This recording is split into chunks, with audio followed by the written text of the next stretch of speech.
Nightbitch is a film about motherhood, feminism, magical realism, and dogs. When you see a description like that in a movie announcement, you expect something unusual. The only question is whether the film delivers on that promise. Spoiler: this is one of those movies you either love for its weirdness or wonder why it was made at all. Personally, I found myself somewhere in the middle. Let's unpack it. The story follows a nameless woman, let's just call her Mother, who gave up her career as an artist to become a full-time parent. From the opening scenes, it's clear she's out of her element. Her toddler, a 2-year-old hurricane in human form, throws tantrums, and her husband, we'll call him Father, is constantly away on business trips.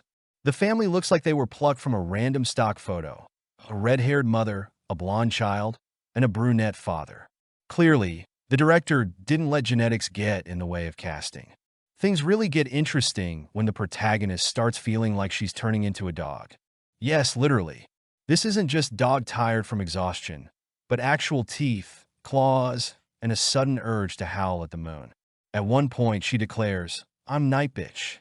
And that, dear reader, is where the surrealism kicks in.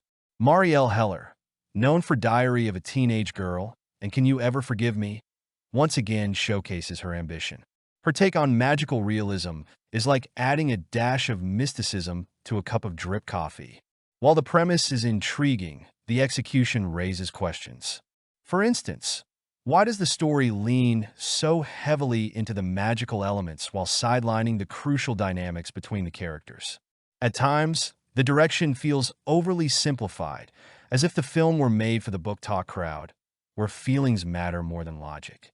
Take the scene where the protagonist reconnects with her former classmates. It's an opportunity to explore her inner conflict, but instead turns into a cliched hint.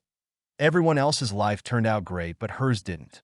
If the film has a saving grace, it's Amy Adams. She carries the entire movie on her shoulders. Her performance is a blend of frustration, anger, and a primal wildness that perfectly captures her character's unraveling state. Yet despite her efforts, viewers might feel her talent is wasted here.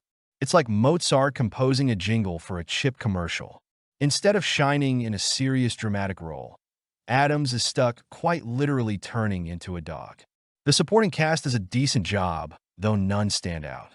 Scoot McNairy, as her husband, exudes the vibe of a guy next door, while the protagonist's friends, played by Zoe Chow, Mary Holland, and Archana Rajan, add some color but little depth.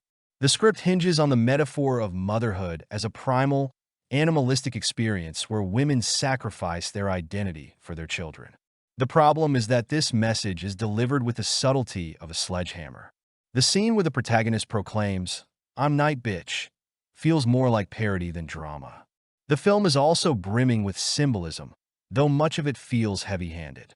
For example, the dogs that appear throughout her life are clearly meant to represent her friends, but the allegory is so obvious it's hardly worth decoding. Shot in Los Angeles, despite the director's apparent attempts to disguise the location, the film's visuals are serviceable but uninspired. The transformation sequences are more reminiscent of an experimental student film than a polished artistic choice. The film's climax leaves more questions than answers. At one point, the protagonist decides that motherhood is her destiny after all and has a second child. But why she reaches this conclusion remains unclear. It feels like the screenwriter simply ran out of ideas on how to wrap things up. Nightbitch is a film that tries to be layered, but often gets tangled in its own ambitions. It tackles important themes like motherhood, self-identity, and feminism, but it does so with so much grotesque absurdity that not all audiences will be able to stomach it. Recommended for fans of strange, experimental cinema. But if you were hoping for Amy Adams' career-defining moment, this film will likely disappoint. A brilliant concept, but not the best execution.